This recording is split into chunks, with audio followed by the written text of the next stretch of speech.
샬롬. 오늘 1월 둘째 주일입니다. 새해를 맞이한 지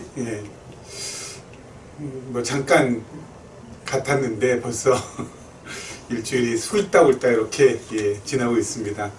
아무튼 시간이 지남에 따라서 늘 말씀드리는 것이지만 가장 의미 있게 시간을 선용하는 방법은 하나님을 깊이 배우는 것, 그 이상 좋은 것이 없다고 생각합니다. 아무튼 오늘 말씀을 통해서 다시 한번 우리의 마음을 하나님 앞에 드리고, 그리고 또 우리의 중심을 우리 하나님 앞에서 우리 잡아보는 우리 귀한 시간이 되었으면 좋겠습니다. 우리 지난 시간에 이어서 계속해서 다니엘 말씀 우리 지금 살펴보고 있는데요. 우리 살펴보기 전에 여러분 혹시 이 중고등학교 다닐 때 이런 공식 혹시 들어보신 적 있습니까? 삼각형, 직각삼각형, 이등변, 직각 이등변 삼각형 혹시 들어보신 적 있나요? 여기 한 변을 A라고 하고 우리 또 한 변을 B, 그리고 또 한 변을 C라고 했을 때 그러면 A 자승 플러스 B 자승 이퀄 C 자승, A제곱 플러스 B제곱 이퀄 C제곱. 여러분 이거 혹시 들어보신 적 있나요? 들어보셨죠? 이거 갖다 피타고라스의 정리라고 해서 우리가 들어봤습니다. 그렇죠? A제곱 플러스 B제곱은 C제곱. 그래서 피타고라스의 정리 해가지고 우리가 이 공식 외우고 또 이 공식을 이용한 문제도, 수학 문제도 나와서 우리가 풀고 했습니다. 지금은 거의 기억이 나시지 않겠지만서도요. 여러분, 이 A제곱 플러스 B제곱 플러스 B제곱은 C제곱이다 라는 것을 듣는 거하고요. 그리고 또 한 가지를 말씀드릴 텐데, 이걸 듣는 거하고 여러분과 비교해서 한번 생각해 보시기 바랍니다. 무엇이냐면요, 우리 아들이, 제 아들이, 여러분 아들이 군대에 입대했습니다. 그런데 하필 그 군대가, 그 부대가 아프가니스탄 같은 아주 이 전쟁 지역으로 파병을 가게 됐습니다.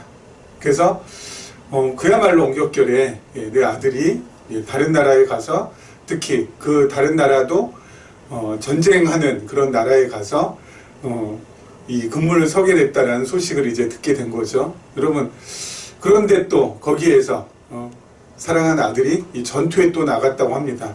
근데 하루가 지나고 이틀이 지나고 사흘이 지나도 이 소식이 없습니다. 전투에 나가가지고 싸운다고 해서 지금 나갔다는 소식까지 들었는데, 이게 살아 돌아왔는지 아니면 전사했는지 부상당했는지 그 이후에 계속 소식이 없습니다. 그러다가 마침내 소식이 들리기를 무사하다, 건강하다 라는 소식이 들렸습니다.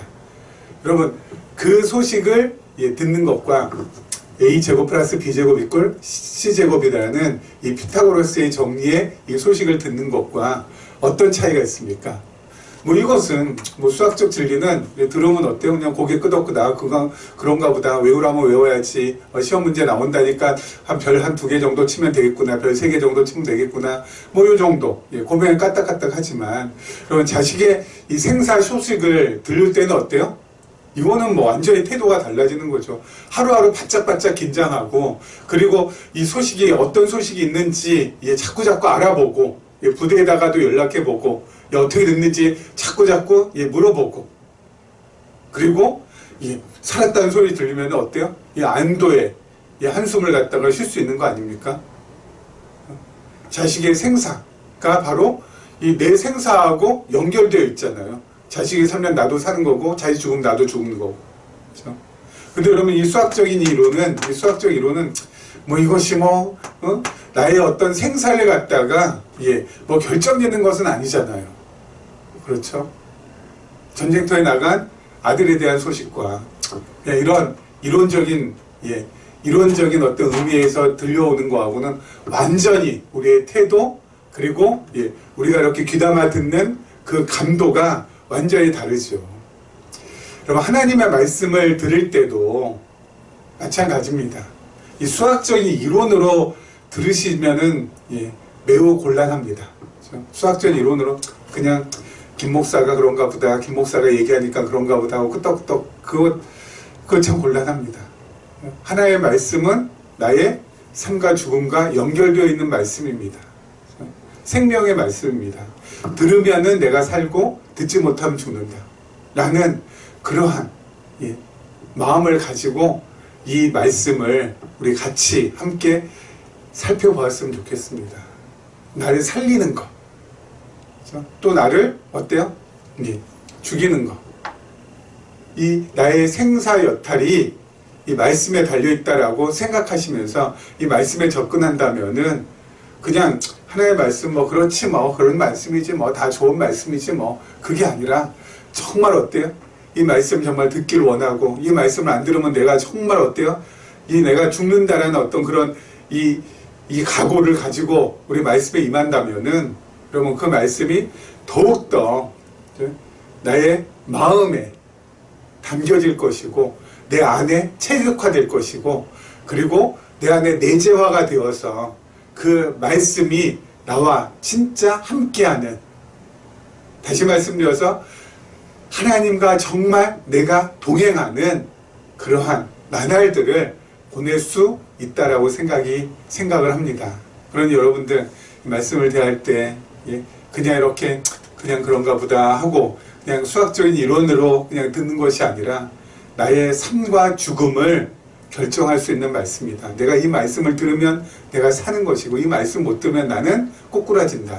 나는 죽는다. 라는 그러한 이 절박한 각오를 가지고 말씀을 들으신다면은 훨씬 하나님의 말씀이 내 안에 깊이 체득화될 것입니다.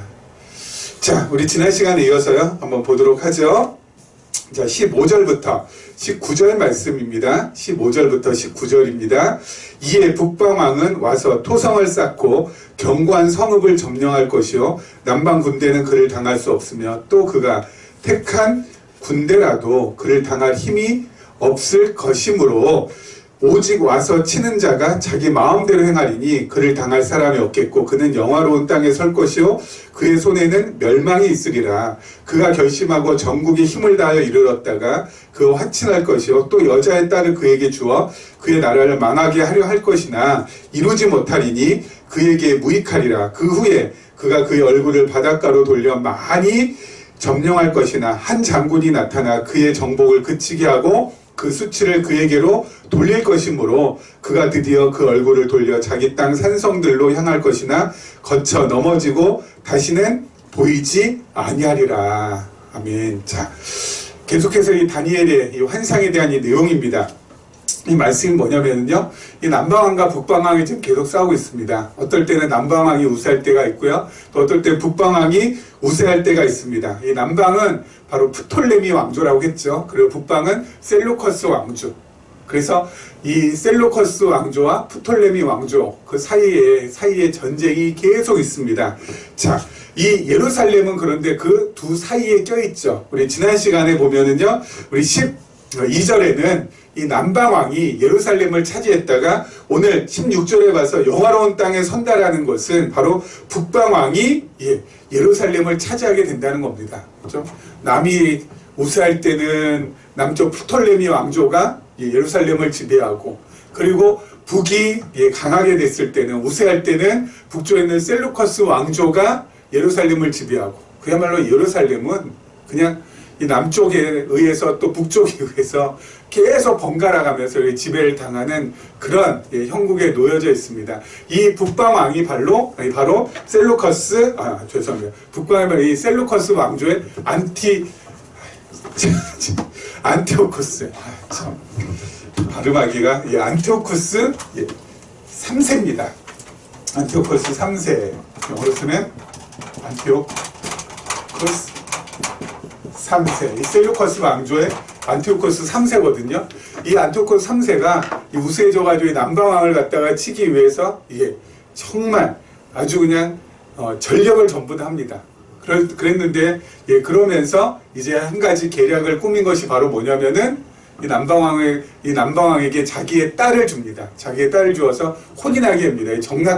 정략 결혼을 하는 것이죠. 그래서 이 자기 딸 이름이 클레오파트라예요. 여러분 여기서 나오는 클레오파트라는 그 옛날 이 로마 제국 시절에 안티오 누굽니까? 예.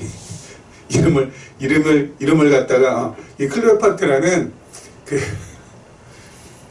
로마의 있지 않습니까?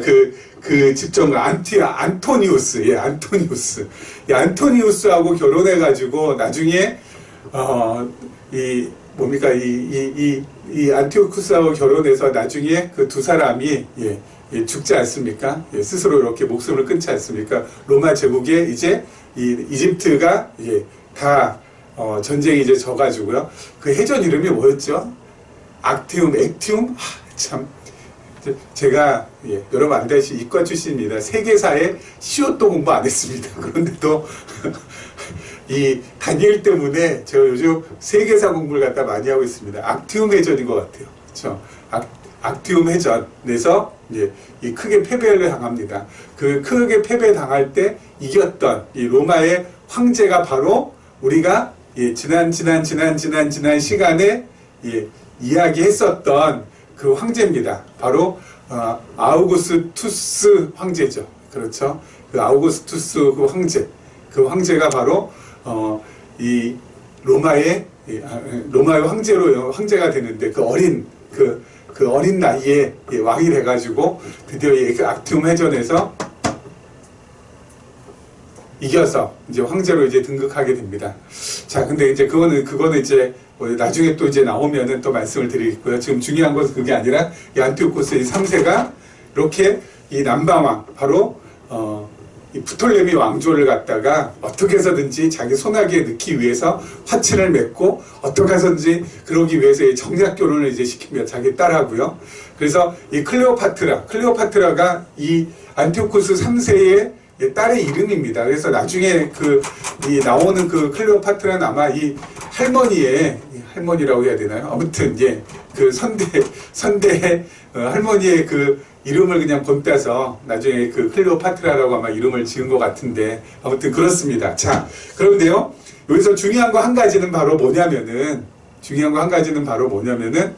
이렇게 북방왕이 남방왕 화친을 해서 어떻게든 이런 거 막 세력을 갖다가 막 그냥 강하게 하려고 하고 또 남방왕이 또 새가 또 기세 등등해서 또 이렇게 강하게 하고 막 그래가지고 남이 우선이다 북이 우선이다 막 이런 사이에서 그 사이에 그야말로 고래등 싸움에 새우처럼 끼어있는 이 이스라엘은 그냥 이리 치우고 저리 치우고 동네폭 되는 거죠. 고래 싸움에 새우등 터지는 격이 되는 거죠. 그런데 여기서 아까 말씀드린 중요한 건 바로 뭐냐면은 결국 남왕조도 남방왕도 다 멸망당하고요. 그렇죠? 북방왕도 전부 다 멸망당합니다. 어떻게 멸망당해요?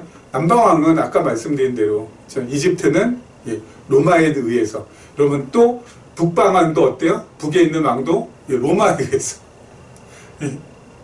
이 헬라 제국이 로마 제국에 의해서 완전히 쇠퇴의 길을 겪고 결국은 어때요? 로마로 전부 다 흡수당하지 않습니까? 그런데 그 사이에 끼어서 그야말로 고래싸움에 새우등 터질 뻔했던 예루살렘은 이스라엘은 하나님께서 보호해 주신다고요. 이게 놀랍지 않습니까? 보호해 주신다고요. 헬라 제국 망해도 뭐야? 이스라엘은 보호받아요. 물론 로마의 압제를 당하지만 그럼에도 불구하고 망하지 않고 하나님께서 보호해 주세요. 그 이유가 바로 뭐예요? 여러분 이런 일이 지금 일어나는 것은 주전 200년 전입니다. BC 200년에 지금 이렇게 그냥 남방왕 북방왕 그냥 서로 치고받고 싸우고 난리치고 지금 하는 게 BC 200년이거든요. BC라는 거 아시죠? Before C는 크라이스트. 예수님 오시기 전. 그럼 아직까지 예수님이 오시기 전이기 때문에 이스라엘이 어때요? 하나님에 의해서 보호받아야 돼요. 왜? 메시아가 아직 오시지 않았으니까. 메시아 그리스도가 아직 태어나지 않았으니까. 그때까지 계속해서 어때요? 이스라엘은 보호받습니다. 이스라엘은 망하지 않아요. 예? 헬라 제국이나 그 이전에 뭐 페르시아 제국이나 그 이전에 바벨론 제국이나 또 그 이후에 로마 제국에서도 망하진 않습니다. 그 이유는 예수 그리스도께서 예루살렘에, 아니 예수 그리스도께서 베들레헴에 태어나셔야 되는데 누구의 자손으로요? 아브라함의 자손으로, 다윗의 자손으로 베들레헴에 태어나셔야 되거든요. 그런데 여러분, 그 자손들이 없고 아브라함과 다윗의 자손들이 다 자손들이 전부 다 어디로 갔는지 다 이 땅에서 보이지 않고, 예? 그리고 또 이 베들레헴도 그의 자손들의 땅이 아니면은 어떻게 예수님께서 아브라함과 다윗의 자손으로 베들레헴에 태어나실 수가 있겠어요? 베들레헴에 태어난다고 예언이 되어 있는데 그 예언대로 오셔야죠. 그렇죠? 그래서 예루살렘이, 이스라엘이 어때요? 보호받아요. 고래 싸움에 새우등이 터지지 않아요. 끝까지 하나님께서 버티게 해주시고, 꺼질 듯 하면서도 꺼지지 않고, 꺾일 듯 하면서 꺾이지 않게 해주신다고요. 그렇죠? 여러분, 이제 지금은 예수님이 오신 다음이죠. 신약시대입니다. 그렇죠? 예수님이 오신 다음에 예수 그리스도께서 세우신 나라, 예수 그리스도께서 세우신 교회, 그의 나라와 그의 교회 어떻게 돼요? 계속 이어집니다. 망하지 않고. 그렇죠? 망하지 않고 계속해서 현실적으로나 영적으로나. 물론 중세 1000년 동안 그의 나라와 그의 교회가 어때? 시름 알았어요. 그렇죠? 그의 교회가 세속에 물들고, 그렇죠? 그리고 율법에도 물들었었고, 그리고 중세대 때 신비주의가 어때요? 아주 기승을 부렸습니다. 그렇죠? 중세 1000년 동안 그의 나라와 그의 교회가 시름 알았어요. 하지만 하나님께서 여기에서 어때요? 1517년 마틴 루터를 통해서 하나님께서 교회 개혁을 일으키셔가지고 여기에서 벗어나게 해주셨어요. 지금부터 500여 년 전에. 1517년. 그리고 500년 지금 지속되면서 또 다시 어때요? 시름 앓고 있어요. 그렇죠? 다시 중세하고 비슷해졌죠. 세속에 물들고 율법에 물들고 신비주의가 또 신비주의에 또 물들고 하면서 점점 어때요? 예, 시름 앓고 있어요. 작년 12월에 한국 리서치라는 이 조사 기관에서 전국에 있는 사람들 1000명을 대상으로 해서 이 종교 호감도 조사를 한 것이 있습니다. 거기에서 보면요, 여러분, 이 100점 만점으로 해가지고요, 불교가 50점 4점 나왔어요. 50점 4점. 그리고 천주교가 50점 7점. 그래서 천주교나 불교나 호감도가 50점 4점, 50점 7점. 그런데 개신교는 31.6점.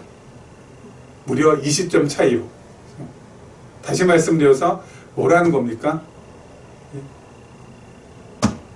국민의 대다수는 거의 70%는 개신교를 갖다가 비호감으로 여긴다는 거 아니겠습니까? 그렇죠? 개신교를 비호감으로 여긴다. 여러분 지금 대통령 후보로 나온 여당의 후보, 야당의 후보 비호감도가 높다고 하잖아요. 그럴 정도로 개신교를 갖다가 그렇게 지금 보고 있다고요. 시름 앓고 있어요. 시름 앓고 있어요. 하나님께서 이런 시대에 우리들을 다시 한번 하나님의 교회와 그리스도를 통해서 그리스도의 핏값으로 사신 교회를 다시 한번 세우시기 위해서 우리를 그 출발점에 서게 해주셨어요.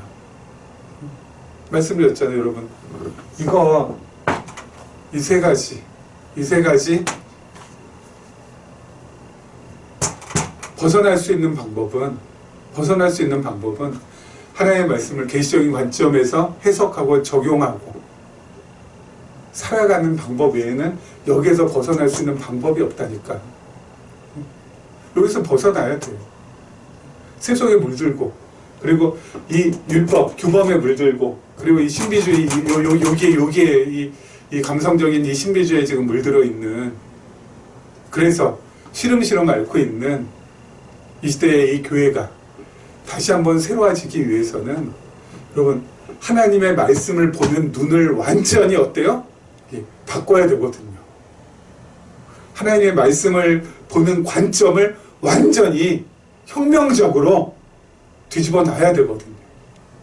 기존 방식으로 보면은, 기존 방식으로 아무리 성경을 봐봤자 그 나물에 그 밥밖에 안 돼요. 그렇죠? 그 나물에 그 밥밖에 안 돼요. 진짜로. 예? 세속에 물들다는 건 바로 뭡니까? 성경을 통하여서 예? 세상적으로 성공하거나 또는 세상적으로 더 많이 재물을 갖다가 쌓게 만들어주거나 예? 세상적으로 더 높은 위치에 올라갈 수 있도록 해주거나 그렇죠? 성경을 통해서 그것을 어때요? 정당화시켜주고 합리화시켜주는 거 아니겠어요? 여태까지 우리가 그런 거 너무너무 많이 봤잖아요. 복 받는 비결, 예? 어떻게 하면은 예? 더 남들보다 앞서갈 수 있을까? 성공할 수 있을까? 성경을 통해서. 그렇죠? 다윗을 봐라, 다윗을 봐라. 다윗이 이렇게 힘들고 어린 예? 거친 삶을 살았지만 나중에 성공하지 않느냐. 왕이 됐으니까 성공했다는 거 아니겠습니까? 예? 근데 그 바울이 성공할 수 있던 비결은 끝까지 하나님을 붙들고 하나님을 갖다가 의지하고 하나님께 기도하고 그러지 않았느냐. 우리도 그렇게 해야 된다 이거죠. 이게 전부 다 뭐예요? 세속 강화시켜주는 거 아니겠어요? 여러분 기존의 방식으로 성경을 봐서는 절대로 여기에서 벗어날 수가 없다니까요. 뭐 율법 강화하는 것도 마찬가지죠. 지켜야 된다는 거 아니겠습니까? 지켜야 된다는 거. 심지어 뭐예요? 사랑도 예, 해야 된다는 거 아니겠습니까? 여러분 마음이 동하지 않는데 어떻게 사랑을 해요? 마음은 그냥 억지로 하기 싫은데도 어때요? 아, 사랑하라고 했어야 돼. 사랑해야지. 그건 뭡니까? 가식이잖아요. 가증한 모습이잖아요. 그것은 바리새인들과 다른 모습 맞나요? 아니잖아요. 같은 모습이잖아요. 이거 안 된다고요. 기존 방식으로 성경을 봐서는 여기에서 빠져나올 수 있는, 헤어나올 수 있는 방법이 없어요. 여기에서 헤어나오지 못하면 어때요? 시름시름이 알아야 된다니까요. 여러분 중세교회가 1000년이 갔다니까요. 1000년 동안 알았다니까요. 이게 말이 됩니까? 하루 이틀도 아니고 1, 2년도 아니고 1000년을 그렇게 알았다니까요. 왜요? 보는 눈이 없으니까. 그래서 이제 보는 눈 조금 만들어 주셨는데 하나님께서 다시 어때요? 회개하고 있잖아요. 회개하고 있잖아요. 그래서 하나님께서 다시 새롭게 눈을 만들어 주신 거잖아요. 우리에게. 예. 정말 이 하늘의 겨자씨 같은 우리, 예. 누룩 한 줌밖에 안 되는 우리에게 하나님께서 어쩌자고 이런 새로운 눈을 주셨는지 모르겠어요. 이 새로운 눈을 우리가 받았잖아요. 하나님의 말씀을 계시적인 관점에서 바라볼 수 있는 이 새로운 눈. 그래서 우리는 어때요? 벗어날 수 있잖아요. 우리의 삶을 통하여서 이런 입증을 좀 할 수 있잖아요. 입증이 되잖아요. 그렇다면 어때요? 이제는 한 줌의 누룩으로 그리고 한 알의 겨자씨로 살아가면 돼요. 누룩은 어때요? 가루 서마를 갖다가 엄청나게 부풀게 오르잖아요. 엄청나게 큰 영향력을 끼치잖아요. 겨자씨 한 알도 땅에 심으면 어떻게 돼요? 나중에 자라서 나무가 되고 그리고 어때요? 새들도 깃들고 그 밑에 동물들도 와서 그늘에서 쉴 수 있고 그렇게 되잖아요. 우리 한 사람 한 사람이 바로 한 줌의 누룩, 한 알의 겨자씨 같은 존재가 되어서 그렇게 멋지게 나는 물론이거니와 우리 주변을 풍요롭게 만들어주면서 살아갈 수 있다는 것이죠. 벗어날 수 있는 방법 없습니다. 이거 외에는, 우리 계시적인 관점 외에는. 세속에 이 더더더더더 늘 말씀드리지만 율법 뭐라고요? 내로남불에서 벗어날 수 있는 방법. 뭐밖에 없어요? 계시적인 관점에서 율법을 바라보는 것밖에 없고요. 이 신비주의 이것도 진짜 예? 우리의 이 감성을 자극하고 이 감정을 갖다 북돋는 여기에서 벗어날 수 있는 것은 어때요? 계시적 관점으로 하나님의 말씀을 우리가 정확하게 보고 그리고 해석하고 그 말씀을 우리의 삶 가운데 정말 멋지게 적용함으로 이 모든 것으로부터 어때요? 벗어날 수 있다니까요. 그래서 하나님께서 우리를 이 500년 지나고 나서 이 때를 밝히기 위해서 우리를 출발점에 세우셨어요. 중세 1000년, 예, 좋아요. 지금 500년 지났죠? 앞으로 500년 정도 더 지나면은 1000년, 중세 1000년하고 이제 맞먹는 1000년 되죠? 500년 이후 하나님께서 반드시 새로운 일들을 정말 멋지게 해 나가실 거라고 생각하면서 우리 500년을 갖다 우리가 바라보면서 지금 이 시대에 한 알의 겨자씨 그리고 한 줌의 누룩 되어보자고요. 자, 우리 계속해서 한번 말씀 보겠습니다. 자, 20절부터 한번 보죠. 그 왕위를 이을 자가 압제자를 그 나라의 아름다운 곳으로 두루 다니게 할 것이나 그는 분노함이나 싸움이 없이 몇 날이 못 되어 망할 것이요 또 그의 왕위를 이을 자는 한 비천한 사람이라 나라의 영광을 그에게 주지 아니할 것이나 그가 평안한 때를 타서 속임수로 그 나라를 얻을 것이며 넘치는 물 같은 군대가 그에게 넘침으로 말미암아 패할 것이요 동맹한 왕도 그렇게 될 것이며 그와 약주한 후에 그는 거짓을 행하여 올라올 것이요 소수의 백성을 가지고 세력을 얻을 것이며 그가 평안한 때에 그 지방의 가장 기름진 곳에 들어와서 그의 조상들과 조상들의 조상이 행하지 못하던 것을 행할 것이요 그는 노력하고 탈취한 재물을 무리에게 흩어주며 계략을 세워 얼마 동안 산성들을 칠 것인데 때가 이르기까지 그리하리라. 그가 그의 힘을 떨치며 용기를 다하여 큰 군대를 거느리고 남방왕을 칠 것이요 남방왕도 심히 크고 강한 군대를 거느리고 맞아 싸울 것이나 능히 당하지 못하리니 이는 그들이 계략을 세워 그를 치민이라. 그의 음식을 먹는 자들이 그를 멸하리니 그의 군대가 흩어질 것이요 많은 사람이 엎드러져 죽으리라. 이 두 왕이 마음에 서로 해하고자 하여 한 밥상에 앉았을 때에 거짓말할 것이라. 일이 형통하지 못하리니 이는 아직 때가 이르지 아니하였으므로 그 일이 이루어지지 아니할 것임이라. 아멘. 자, 여기 그 왕위를 이을 자는 안티오쿠스 3세의 왕위를 이어서 누가 되는 거예요? 이제 셀루커스 4세라는 사람이 왕위를 잇습니다. 이 셀루커스 4세가요 압제자, 이 압제자를 갖다 보내가지고 두루 다니게 하면서 무슨 짓을 하냐면은요 세금을 징수하게 합니다. 세금을. 그 사람의 이름이 헬리오도로스라는 사람입니다. 헬리오도로스라는 사람을 내세워가지고 이 사람 앞세워가지고 세금을 전부 다 걷게 합니다. 막 예루살렘 성전에 가가지고도 막 세금을 막 그냥 거두려고 하고 뭐 그럽니다. 근데 정말 아이러니컬하게도 바로 요 헬리오도로스라는 요 사람에 의해서 셀루커스 4세가 독살당해서 죽습니다. 그러면은 헬리오도로스라는 사람이 왕이 돼야 되잖아요. 자기가 죽고 어때요? 쿠데타를 일으켰으니까. 그런데 여기 보면은 그 21절에 또 그의 왕위를 이을 자는 한 비천한 사람이 이 사람이 바로 누구냐면은 그 이름도 유명한 안티오쿠스 지난번에 말씀드렸던 이 4세입니다. 안티오쿠스 4세 에피파네스. 누군지 아시죠? 이 사람이 이스라엘 갖다가 무척 학대하고 학살하고 예루살렘 성전 어때요? 완전히 더럽히는 장본인. 그렇죠?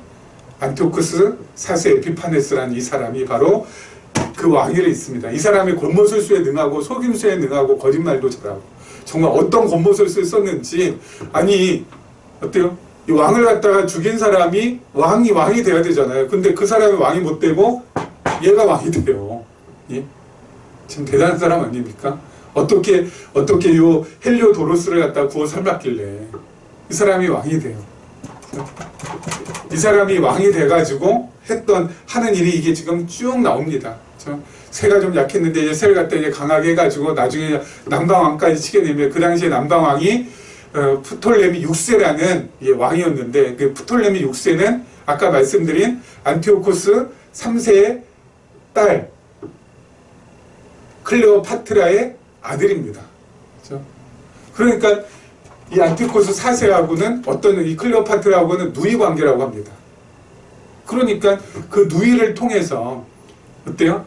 에피파네스 그 6세의 측근들을 전부 다 매수해가지고 이 프톨레미 6세의 측근들 전부 다 매수해가지고 프톨레미 6세를 갖다가 어때요? 꼼짝 못하게 합니다. 그래서 결국은 이 프톨레미 6세를 갖다가 자신의 손으로 주물럭 하려고, 그렇죠? 손아귀에 넣고 주물락 하기 위해서 또 화친을 또 맺습니다. 화친을 맺으려고 하지만은 그 일이 어떻게 돼요? 이루어지지 않는다고. 왜요? 바로 로마 제국이, 로마 군대가 개입을 하는 바람에. 여기 남과 북, 그렇죠? 커지면 안 되니까 로마 제국이 개입을 해서 그걸 이루지 못하게. 그래서 결국은 로마 제국에서 북도 망하고 이 남도 망하게 되는 그 과정을 지금 쭉 기록하고 있습니다. 그런데 여기서 정말 놀라운 것은 바로 뭐냐면요. 이 일이 아까 말씀드렸잖아요. 주전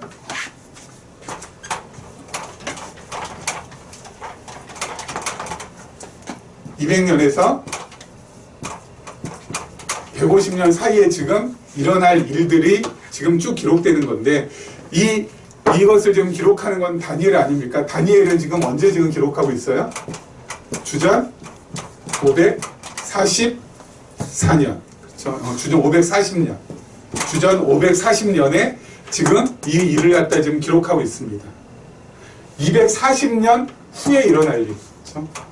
240년 후에 일어날 일을 지금 기록을 지금 하고 있거든요. 환상을 보면서 쭉 기록하고 있는데 그 모든 내용들이 어때요? 다 역사적인 사실로 드러나고 있습니다. 역사적인 사실로 드러나고 있어요. 아니, 드러나고 있는 게 아니라 드러났죠, 이미. 그렇죠? 역사적인 사실로 다 드러났어요. 여러분, 240년 전에 앞으로 240년 후에 일어날 일을 지금 기록하고 있는데, 하나님께서 보여주신 환상을 통해서 그 일이 240년 후에 어때요? 하나도 남김없이 다 정확하게 적중한다라는 거. 여러분, 이게 진짜 놀라운 거 아닙니까? 여러분, 지금 시대로부터 240년 전이면은요, 제가 계산해 봤더니요, 바로 1782년이에요. 2022년부터 240년 1762년이에요. 이때가 어느 때냐면요, 조선시대 때 정조대왕 6년이었습니다. 정조 6년. 진짜 오래됐죠. 그때에 지금 2022년에 생길 일들을 갖다가 누군가가 예언적으로 기록했다고 생각해 보세요. 그리고 그것이 적중했다? 그러면 진짜 이거는 어때요? 이거는 정말 있을 수 없는 일이잖아요. 240년 전 조선시대 때 정조대왕 6년에 그렇죠?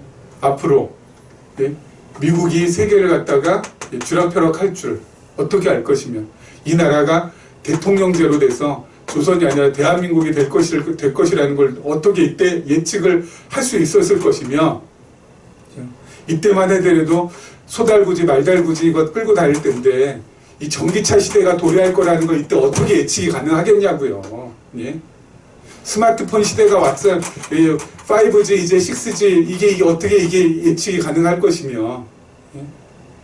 우주 여행이 지금 가능하다라는 거 돈만 있으면 이걸 또 어떻게 예측하겠냐고요. 예? 전혀 못하지 않습니까? 그러면 앞으로 240년 후면은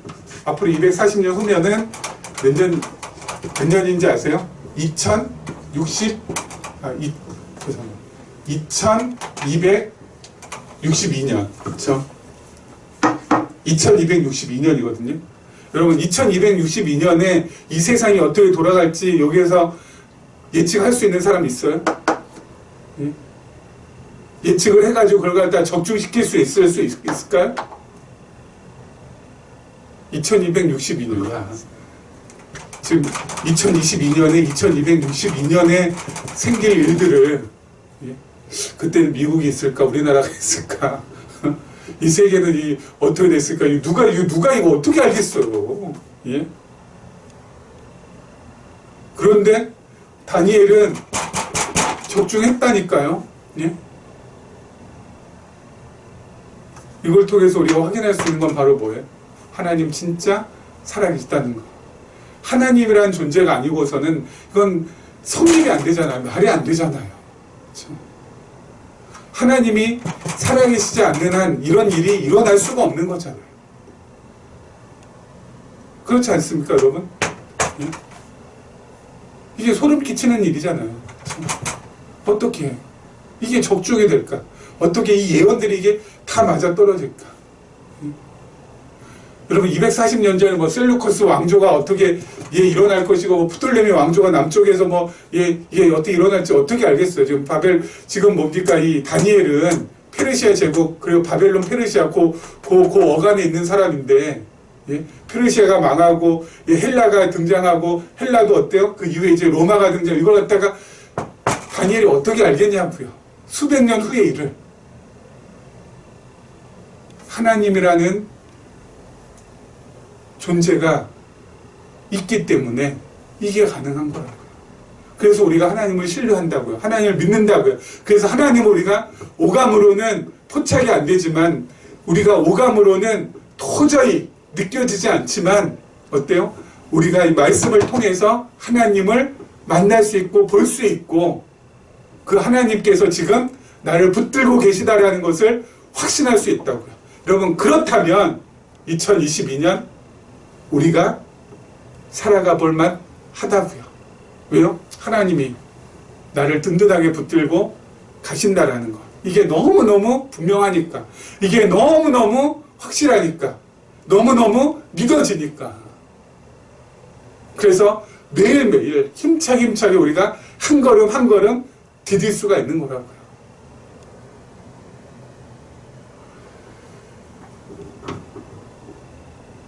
작년처럼 올해도 그렇게 빨리 지나갈 것입니다. 말씀드렸잖아요. 새해 복 많이 받으세요. 인사 좀 하다가 조금 있으면은 나른한 봄이 되었습니다 하다가 그 다음에는 여름휴가 가셔야죠 하다가 이제 추수감사절입니다 하다가 아이고 메리 크리스마스 하면은 다시 한 해 간다고요. 금방 지나가요. 쏜살같이. 그 쏜살같이 지나가는 그 시간의 흐름 속에서 우리가 분명하게 기억하고 넘어가야 될 것은 바로 뭐냐면은 아이고 그냥 시간만 지나가네 세월만 흘러가네 아이고 인생 참 무상일세 이렇게 한탄만 할 것이 아니라 하나님 계심을 확실히 믿습니다. 그 하나님께서 나의 삶을 보장하고 보증해 주시는 걸 내가 믿습니다. 하나님과 함께였다면 또 하나님과 함께라면 무엇이든 해볼만 합니다. 하나님 나를 인도하소서 하면서 그 흐름 속으로 나를 하나님과 붙들어서 던지시면 돼요. 그러다 보면 어느 순간에 이 땅의 삶을 마감하고 하나님의 영광을 마주하게 되는 그 날이 반드시 찾아오게 될 것입니다. 그것을 꿈꾸고 소망하며 2022년 다시 한번 기운내어서 힘차게 나가시기를 주님의 이름으로 부탁을 드리겠습니다.